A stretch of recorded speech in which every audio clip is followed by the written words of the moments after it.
Hello everyone, welcome back to my channel, and thank you very much for your support. Thank you for your love that you've shown to me. I can't thank you enough. Thank you very much, and may God bless you. So if you're new in this channel, welcome to this online family. This is Winnie's Inspirations and Testimonies. Here I share my journey with breast cancer. I'm a breast cancer survivor, and I shared my journey to inspire, to give hope, and to encourage someone who's going through a similar situation. I believe that God chose me for this purpose, and I'm here to fulfill what He wants me to do. So today I just want to share, and if you have not subscribed, kindly click on that button and that notification bell so that you're notified when I post a new video, and like my video, share, comment, thumbs up, everything. Thank you very much, and may God bless you. So today I'm going to discuss children and parents' diagnosis. When parents are diagnosed with cancer, what next for the children? What happens to the children? What do we do as the parents? Or when not even only the parents, a loved one in the family, nieces, uncles, aunts, even cousins, grandparents, grandchildren, or even a sibling is diagnosed with cancer. What happens? So today we are going to talk and look at what options we have with our children. So in most cases, we say that, not in most cases, in all cases, a cancer diagnosis is not an easy diagnosis. It's not something that you just come and say, oh, I have cancer. So what happens with our children? You see, in most cases, parents would really want to protect their children, not to expose them to the fact that they have cancer. But the uncertainty or not knowing what's not happening might be harder than the truth itself for the children. Even the fact that what they might be thinking about what's happening to you might be worse than the reality itself. So sometimes keeping our children in the dark might not be helping them, but might be making things worse for them.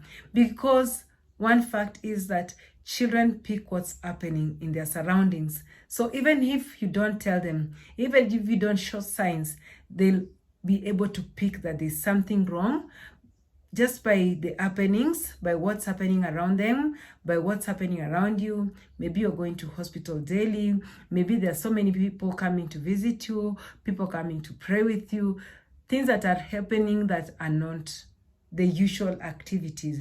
They are able to pick that there's a problem. So how do we handle this? First thing is to be open, to have an open communication and be honest with your children. Don't hide anything from them. So depending on their age, what will you tell them? So they're this age of the young children, 3, 5, 7 years, 8 years. For them, they might not understand what cancer is. They might not understand the details of your illness. So the best thing with them is just to inform them that mommy is not feeling well. Mommy might not be able to do the usual things you do together. For example, if you usually drop your child to school, you might explain to them that someone else will be dropping you to school. Or if they usually jump on you, you know, kids, when you get home, they want to be on your back, they want to sit with you on your laps, all those things. So you might have to explain to them that they are not able to do that anymore. Then they just need a simple explanation and a reaffirmation, a reminder always that mommy is not feeling well, or dad is not feeling well, or grandpa, grandma is not doing well, whoever is sick. Then for the teenagers, that's now where there is a little bit of, because these are people who are going through transition in their life. These are people who naturally they are in a stage where they are, how they respond to things. There are people who want to be alone. Sometimes they just want their own company. They just want to listen to their own music. Now here you're just going to give them news that might also shake them to the core. So for them, you need to explain to them in very simple terms, but you need to tell them what it is. You need to inform them that you have cancer, and also take the initiative of explaining to them what is cancer. Explain to them about the bad cells and the good cells in your body, the cells that are multiplying. Just explain to them in very, very simple terms, and also answer their questions. And that you don't know, just be outright to them and tell them, I don't know this, but once I find out, I will tell you. And if you find it difficult to explain to them when you're alone, you can look for someone, but make sure that your presence is there, that you're there when they are being explained to. And don't try and like hide some things from them, because they are going to pick them. Just explain everything to them. Then secondly, after you have an open communication and become honest with your children, acknowledge their thoughts, acknowledge their feelings and emotions. If a child breaks down because of that, don't try and make them, stop them. If they want to be alone, allow them to be alone. If they want to ask questions, allow them to air their thoughts. If they want to give their suggestions, allow them. But don't limit them. Don't try and stop them from expressing themselves, from letting out the steam within, from letting out the pain. Just allow them to be, allow their emotions, and also reassure them that they have nothing to do with your condition. Reassure them that it's not anything they did that you're sick, but it's just because you are sick because you're sick, and nothing that they did. Then another thing, encourage the normal activities in your family. If you used to pray together, don't stop, because you're still in that house. Even if you can't come out of the room, they can come to your room and you pray together, but encourage the normal activities. If they usually go for maybe football, just allow them to go. Even if they are going to go in turn, someone else go today, then the other one remains to do the house chores, but allow them to have their normal activities.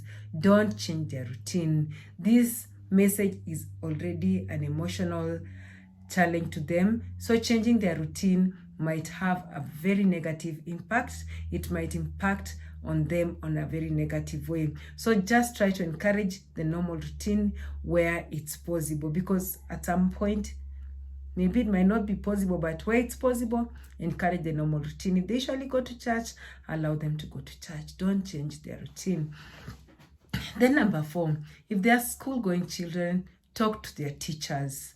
Talk to their class teacher, because their teacher needs to understand the behavior change in your child, because once you've given this message, they're not going to remain the same again. You might find that an outgoing child might become withdrawn. A child who was never found in mistake might be now the person who's been found in each and every wrong place in the school. So when they go to school, please inform their teachers about what's happening at home. If there's someone sick at home, let the teachers know. And also remember to inform their teachers that how much information you'd like people to have. Because yes, you'll tell the teacher what's happening, but not everyone in school will know. So for example, if the child is found doing some mistake and the teacher reports him, that teacher will have to explain to him that what the boy is going through, or what the girl is going through, what your child is going through. But there's also a limit of the information that you'd like to be given outside them. He may just inform them that the parent is sick and this is what is affecting the child. He doesn't have to say what you're going through, because sometimes we need privacy. I remember for me personally, I didn't want it to be common, to be known by everyone. Not that there's anything wrong with it being known, but sometimes you really need that peace of mind. You really need that space. You don't want, like, when people know, when many people know, people will tend to check on you. Yes, which is okay, but also you need to rest. People will want to follow up. People will want to give you too much information. People will want to tell you, oh, I know of these apps, I know of this, do this, or don't go for chemo. So the smaller the circle, the better. So, but anyway, that was just for my own opinion. And I really found that better because so many people, I know even people who've known that I had cancer through this YouTube channel. I just felt that it was right for me to just keep it in small circles. So, the fifth thing that you need to do is that if need be, you need to seek professional help, because your child, as we said earlier in our point number 2, that our children respond differently. They're of different personalities.